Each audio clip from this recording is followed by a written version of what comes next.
Hey guys, so we're over here in Sanger, and what we found was a bad chassis ground.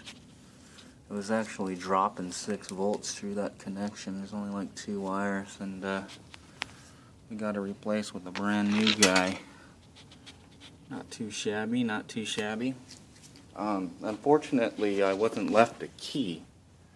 So, but fortunately it's a mechanical diesel, so all we got to do is push in the pusher right there. We don't have a key, but we do have our Mac Tools start switch hooked up to the starter. We're going to go ahead and check it out, see if it works.